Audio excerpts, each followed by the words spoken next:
প্রিয় দর্শক, আপনাদেরকে সরাসরি দেখানোর চেষ্টা করছি বাংলাদেশ মুক্তিযোদ্ধা যে সংসদ গেটটি রয়েছে সেই গেটের সামনে থেকে আপনাদেরকে দেখানোর চেষ্টা করছি।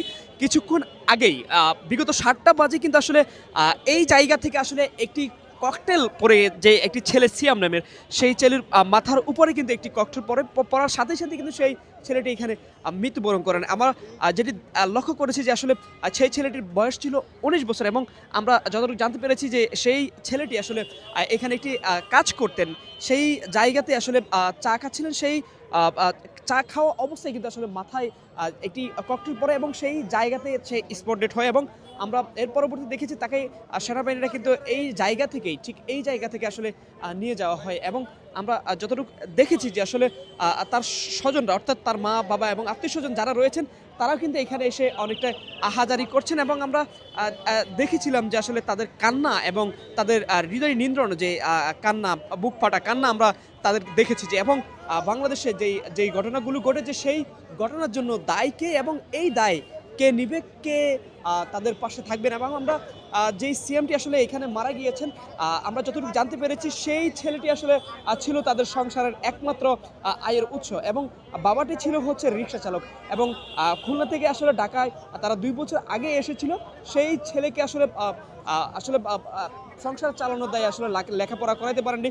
সেই ছেলেটি আসলে একটি দোকানে কাজ করতেন। সেই জায়গা থেকে আসলে কাজ শেষেই কিন্তু আছে ছেলেটি এসেছিলেন এবং সেই জায়গাতে আসলে চা খাচ্ছিলেন। সেই অবস্থাতে কিন্তু ছেলেটির মৃত্যু হয়েছে এবং আমরা আপনাদেরকে দেখানোর চেষ্টা করছি যে এই ছেলেটির আসলে গুলিটি লেগেছিল অর্থাৎ ককটেলটি পড়েছিল সেই জায়গায় এবং সেই জায়গাতে পড়ে আসলে সাথে সাথে কিন্তু তার মৃত্যুটি ঘটে এবং আমরা দেখছি যে তার বাবা মা সহ আত্মীয়স্বজন যারা রয়েছেন এবং বাবা মা দুইজনেই আসলে এখানে অজ্ঞান অবস্থা আসলে পড়েছিল এবং কিছুক্ষণ আগেই বাবা এবং মাকে আসলে হসপিটাল নিয়ে যাওয়া হয়েছে এবং আমরা দেখছি যদি কেউ কেউ কোনোদিন খারাপ বলতে পারবে না। কেন ছেলে অনেক বড়, কোনো রাজনীতি নাই, কিছু নাই, দিন আইনা দিন খায়, পেটে কাজ করে খায়। তার বাবা দেশে অনেক লেনদেন আছে, মা বাসায় কাজ করে।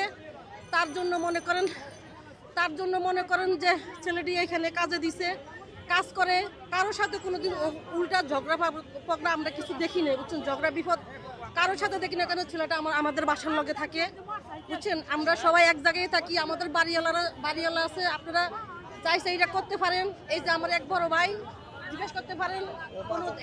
নামাজ রোজা করে, চাকরি করে। আমরা সংবাদে শুনি না, আমরা আসলাম যে দেখলাম, হ্যাঁ লাইভে দেখতেছি, এই কারণে আসলাম।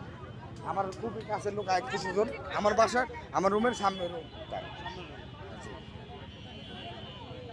প্রিয় দর্শক, আপনারা যেটি দেখলেন যে আসলে যে ছেলেটি মারা গিয়েছে সেই ছেলেটি আসলে আমরা দেখেছি তার বাবা মা এবং আত্মীয় স্বজন যারা রয়েছেন আসলে তারা অনেকটাই ভেঙে পড়েছেন এবং মাকে কিছুক্ষণ আগে হসপিটালে নিয়ে যাওয়া হয়েছেন এবং আমরা দেখেছি যে বাবা কিন্তু এখনো এখানে অবস্থিত রয়েছেন।